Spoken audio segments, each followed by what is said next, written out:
Well, welcome everybody. I am excited to have Monica back here today to share her story. Monica is a yoga coach who specializes in stress relief. She loves working with women who are just starting out with their yoga practice, and it is her mission to make yoga accessible for all body shapes and all fitness abilities.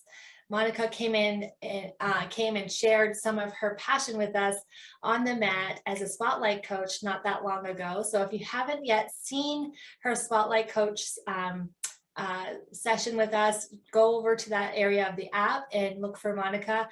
Grab your mat and get ready to flow through some simple yet energizing moves that she'll walk us through. It was absolutely amazing. I loved it. And I will definitely be going back to replay that session myself because it was just such a great way to get into our bodies, and she just walks us through so gently and lovingly. Today she's here to share her story about how yoga has increased her quality of life, not just physically but mentally and spiritually as well. And I'm excited to dig into this topic with her because there's so much stress, and we're almost in an all-time high of stress in every household across this globe. And we need to embrace ways to minimize the stress in our lives so that we can continue moving forward with our day-to-day and not just become paralyzed in the stress. I know for myself, back in '08, the stress of different things that were going on in the world and our business, it almost took my life out. And there was a lot of different things that I had to do to get my life back. But if you can incorporate some of these forms of stress relief, such as yoga, you can combat some of the ways that stress can derail us and put us out. So I'm excited to dive into this conversation and hear Monica's journey of coming into yoga and how she is using her passion of this modality to just give back to the world and help others live a vibrant, more fulfilled life. So Monica, tell us how you came into yoga and how it's changed your life. Well, hi, Stacy. Thank you so much for having me again. It's been a pleasure just getting to know your group, your following, your members. So, and I do hope that they have had time to try out that yoga session. And even if it's like just for a few minutes, just to see what it feels like in their bodies. But yeah, so my story started probably a good 18, I'm dating myself a little bit, 18-ish years ago. When I started to have back problems. I threw out my back. I had little kids. My son was having a tantrum. I twisted the wrong way. He threw himself back, and boom, that kind of set off the chain of problems. And I went to physical therapy, and they gave me exercises. And one thing they said is, you should try yoga. And I'm like, okay, well, I belong to a health club. And I'd always walk by and I'd see everybody in there and they all look so perfect in their poses. I'm like, there's no way A, I can do that. B, I feel so intimidated walking into that space because, when people have practiced a while, of course, they've, mastered the pose over someone just walking, and that's normal for anything. And it took me a while to get over that apprehension and of just being able to go in there and try it out. So I hid in the back row. And I'll be honest, the first time I tried it, I was like, how long can these people hold these poses? I was just so impressed. But when I left, it was not just the relief of the back, but I felt so like relieved of my stress. Like it was like the gates of heaven opened up and it was like, ta-da. Oh. I don't even know how to describe it. They call it that yoga high, like probably like a yoga when you run, you have that high. So it was just that release. And I walked out, I felt like I was walking on clouds, and it was so amazing. And what was so exciting about it is that it didn't take me long to start to see that piece where I was feeling more flexible and stronger. I mean, literally after the first time, I could already feel progress, which kind of blew me away. It took a longer to, figure out all the poses, but just to see results, it was like I stepped off the first time off that mat and I just felt amazing, and I kept going back. And sometimes when I would get crabby at home, my family would be, just go to yoga. Just please go to yoga. So they recognized it too. So that's awesome. Yes, they did. So, and since then, it's just that made me want to, at some point I had that inner voice that kept saying, you should become a teacher, you should become a teacher. And I'm like, no, I can't, no, I can't, no, I can't, no, I can't. So I said that for a very long time. And I got training in yoga as an instructor. And then I'm like, well, I don't know if I can be a teacher, but I'm just going to get trained in it. We'll just try that first. And then as time moved on, I'm like, well, maybe I could try out, because it's when you try out as an instructor, it's really like a tryout, like if you were in a what's the word I want to use? Like an actor, like you have to try out usually in front of several people and perform really. So that was scary because I'm an introvert, but I kept hearing a voice, which I like to say was God, saying, you are going to be an instructor. I kept hearing it loud and clear. And so I just kept believing in that. And eventually I did become one. And I actually ended up teaching at my local gym to start with, where I said I would never teach because everyone knew me. It would be very embarrassing. Aw. Yeah. So there's no way I can do this. And that led me, as time moved on, to start offering private virtual sessions due also to the pandemic. But also what I was seeing is a lot of people were like me, that walked by and never would step in or never would even come to a gym for yoga, because they just don't feel comfortable in that situation, or um, that's just not where they want to practice. They want the privacy of their home, or just maybe feeling shy about things, or whatever the case may be, injuries. So that led me to start my current business of working with my clients virtually and privately, to give them a more streamlined, or I should say streamlined for them, and personalized experience and an accessible practice. Because sometimes I think that can be missing in a yoga studio and gym experience.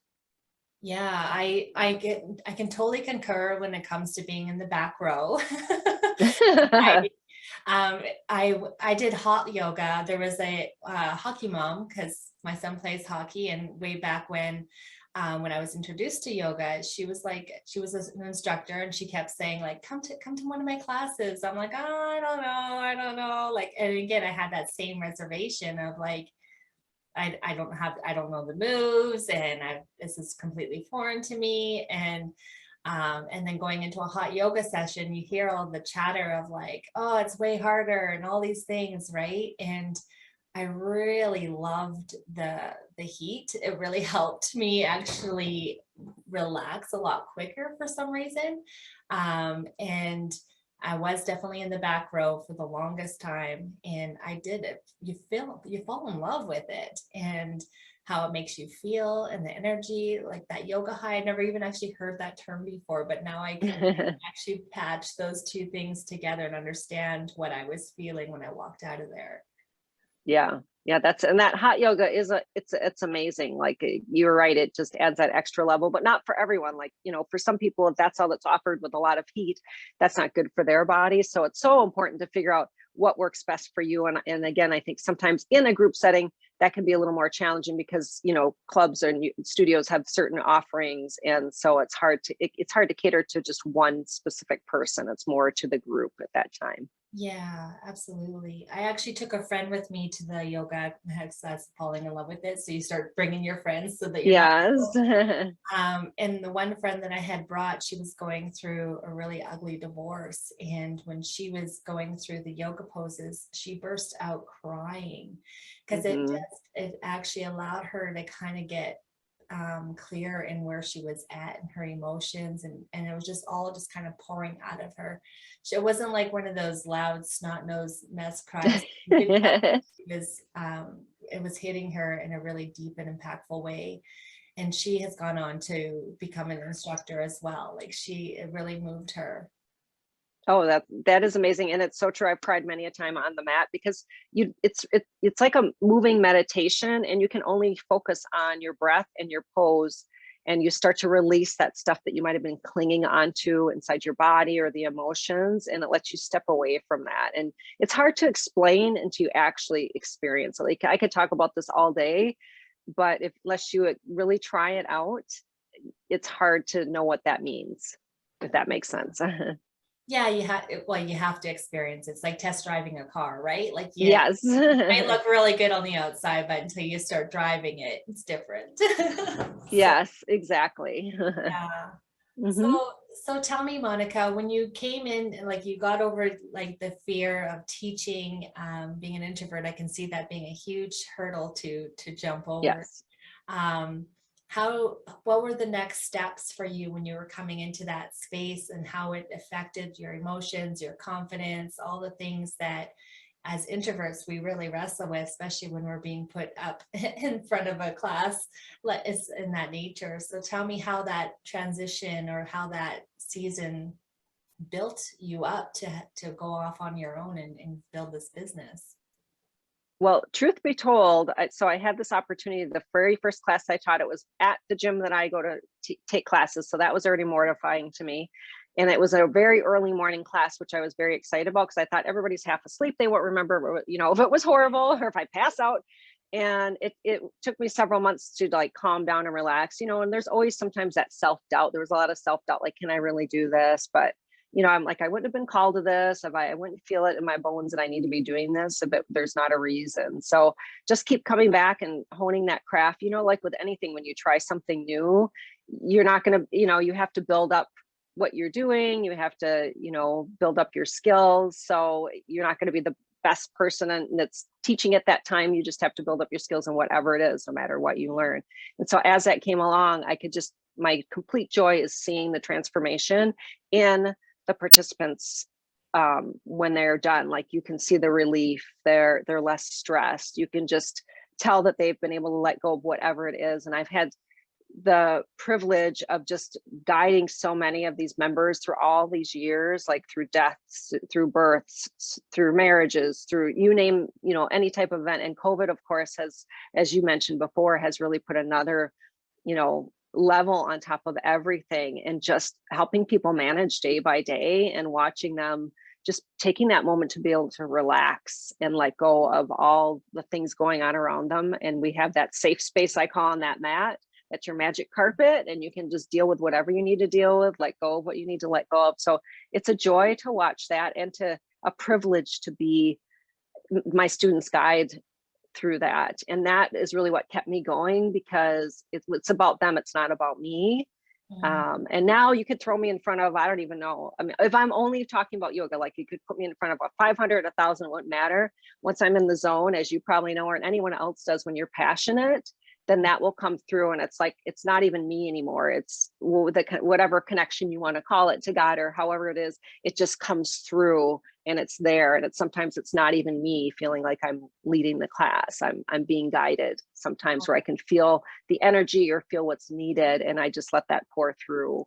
And that's what got me over the hurdle of wanting to faint or throw up when I first started to teach. Well, thank you so much for being real about that, Monica, because I'm an introvert too, and I can see how that could be super challenging. I know that there's been some calls on my life that I have not stepped into because I have that same feeling of wanting to throw up or pass out. Mm-hmm. Yep. Your hands get sweaty and you're just like, every bone in your body is vibrating. You're like, I don't know. Yes, exactly. And so now, like, I just think back, like, if I wouldn't have done that, when I sit down and calculate how many people I've had the privilege to teach over all these years, I'm like, that just is very humbling to know that, you know, they allowed me to lead them through their yoga, and maybe they were going through things, and hopefully I was able to help just a little bit. That's really what really keeps me moving forward. Yeah, well, it's a very rewarding gift to be able to receive with what you're giving back to the world. So to be able to get that um, energy or that feedback from your clients, to know that you're making a difference, that's just fuel. That, you know, here's all the car analogies today. What's wrong with me? But it's just like the fuel that you need to keep doing and pushing through the fears of being in front of people. So that's awesome. Yes. Yeah. So coming into building your practice, so are you still teaching in your local gym? I And do. Yes, I do that just a few times a week, and because I like to get out of my house and see yeah, people. I'm very social, even though I'm an introvert. But the other piece is I work with my clients privately and virtually. And it started just briefly. I made that decision before, like a week or two before the pandemic, and hello, the pandemic hit. And so it's more timely than ever. And I think people are still isolating themselves. People are still afraid, and you know, but it's still important to move. It's still important to deal with your stress in whatever way. Like you said before, there's, you know, everyone has a different way of needing that support. And I'm just was writing for my newsletter today about the word self-care and how that, I think that can stress people out because they feel like they need a checklist, or if they don't follow a checklist and they have anxiety, it can spiral them into, you know, that anxiety again. And when I was reflecting on that, I think a big piece is for me and my clients, it's that they have the accountability and someone to listen to them. So it's different if you put a video on, you know, if you're watching a video online, and that those are great. I'm not saying those are bad at all. They're great if that's what you're looking for, but sometimes you might need that accountability, that human to talk to, and that connection. Because as Yeah. I, with my clients, we just, I mean, I learned everything about them. You know, they've been through all kinds of different things, from divorce to, you know, death, all kinds of things, and talking about that and then weaving their practice to help support them in that manner, however they need that support. And That's that's what's very exciting for me, to be able to guide them very personally that way, and to see the changes and the relief that they feel. Yeah, and even having that connection with someone, you know, that can talk back to you, not just a video. Yes. But if you have an accident, or you know, you're restricted in some way in some of the moves, you're able to actually talk them through another way of doing that move.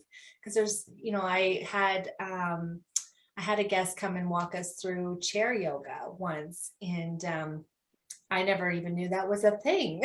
So Yes. I was like, this is great, because if you do have issues getting up and down off your mat, or if it's like your body's just in a space where it's achy all the time, like I'm thinking of one girlfriend of mine that um, she's got, it's like, it's almost like, I don't know if she's been diagnosed with it by all means, but she hurts like she's got arthritis throughout her whole body.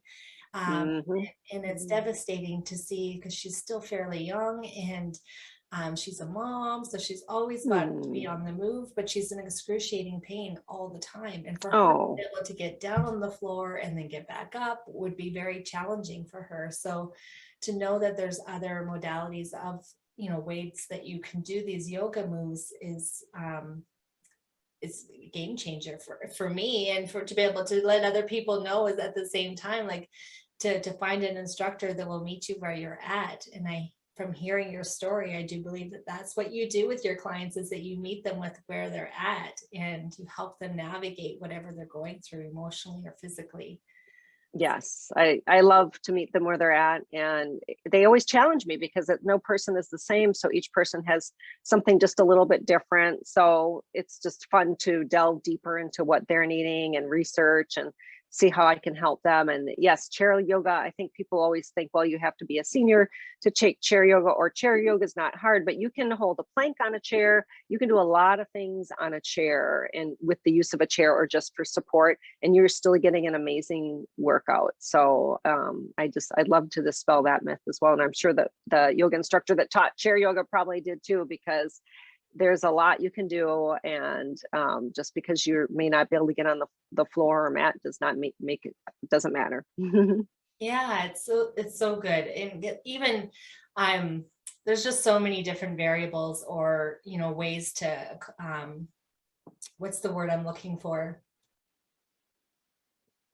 Like variations or Yeah, modify. Yeah, variations, modify yeah, yeah. the moves to meet you where you're at. And I love the way when you did take us through that session on the mat. Just, you know, I've had a few different instructors over the years, and I really love the way you can actually, like, it's very like a motherly, nurturing um love that you bring to the mat. And I absolutely adored the session that you brought us through. And so if anybody here would love, like, to get in connection with you and to work with you and to actually like do these online sessions that you offer, how do people go about doing that? They can reach out to me. You can find me on Facebook at Monica D Yoga, or reach out to my email at monicadyoga@gmail.com. And website's being worked on, so it's coming soon. And I'm also on LinkedIn as well. Okay, well, we can highlight your website here, and people can take a look and see if it's up and going by the time this video goes live. So you're, unless it's like a total overhaul and it's going to take you a while, but it's always good because I'm this video I'm will, getting close. That's yeah, one of those things where video, you want to go do everything, but I want to go do yoga over create the web because it's me, or yeah. create the website. Yeah. Yeah, And then you I want to do what breathe. you're passionate for, right? Like web work's Yeah. not always the funnest by all means, but it is good Yeah. to be able to share because this video will be hosted within the Beautiful You community um ongoing. So when people come back to this chat of ours, to be able to have your website here would be a great tool to have. So Awesome. Thank you. yeah, well, Monica, to kind of close, what would you say to somebody that, you know, what would be a good step for somebody that's similar in nature that like, I want to try yoga and I've heard all these amazing benefits, but I've got that fear thing going on. There, plus, you know, a lot of us don't really want to go to the gym right now with all the mandates and all the different things that are going on. So personally myself, I think it's ludicrous that they make you wear a mask at the gym. I don't know if it's like that where you are, but that is where what it's like here. And I just think that that's ludicrous, but that's just my personal opinion. And but if somebody's struggling with that same concept, like I want to be able to try to better my life and increase my flexibility and get, you know, that stress relieving energy going running through my veins like that, you know, we're all craving that stress release. So what would you say to that person that's, I want to, but I'm scared? Yes. Schedule a one-on-one call with me. And what I do is I'll figure out what the best type of yoga is for you. And it's probably a mix of a couple of different things. And then I always lead anyone who does call and set that up through a mini session, because I think it's important that they can discover, you know, see what I teach, how it feels for them. They have to get along with me too. You know, our personalities have to kind of work together. I mean, we don't have to be best friends because it's my job is to challenge them, but also make sure they're safe. But, you know, you have to feel comfortable because we are getting to know one another very well. And, you know, and be it me or you can search in your community for yoga instructors. And I don't think as many people are doing this, or they're not maybe promoting it as much. So they're out there, but harder to find sometimes. So sometimes it's word of mouth as well. But I'm always happy to help you out. And if I can't, I do have plenty of other instructors who have different specialties, because say for pregnancy, I don't really specialize in that. So I would not probably teach someone if they're further along, and I would find someone to refer them to, you know, so everyone has their own situation. And if I can't help, I will find out who can help you. I love that. So you're not just like, I can help you all. Like that is, No, I can't. It's that's such true. a humbling heart. I love your heart, Monica, and how you're wanting to give back to the world. And I know even from my own personal experience, when you walked me through, it was a fabulous experience. So definitely, if anyone here is wanting to test out the waters of yoga, or even just pick it back up and you haven't been in it for a long time, because sometimes we feel like, oh, I've been away from it for so long. That's my story. Like it's like, I don't know if I'll ever be able to you have this thing going, this narrative in your head. You're like, well, I'll never be like I was before. Well, obviously we slip and we slide a little bit, right? But getting back into it is the first step of kind of getting back to where you were once. And it doesn't mean just if you had an accident or different things that are going on in your world, does not mean that has to derail you from this practice forever. We just gotta stay. Yeah. And really our bodies are constantly changing. Like we're never the same every day anyway. So, you Mhm. know, if you had a certain practice before, that might need, like for me, that practice doesn't work for me now at my age. So I change it up and figure out, well, what feels good for me now? And it's really starting to listen to your body, Mhm. and not compare like, oh, you know, I whatever did this 10 years ago, or even a week ago. Maybe a week ago that was good for you, but now this week something's different. So a variety can be very good, for you as well. So I love that.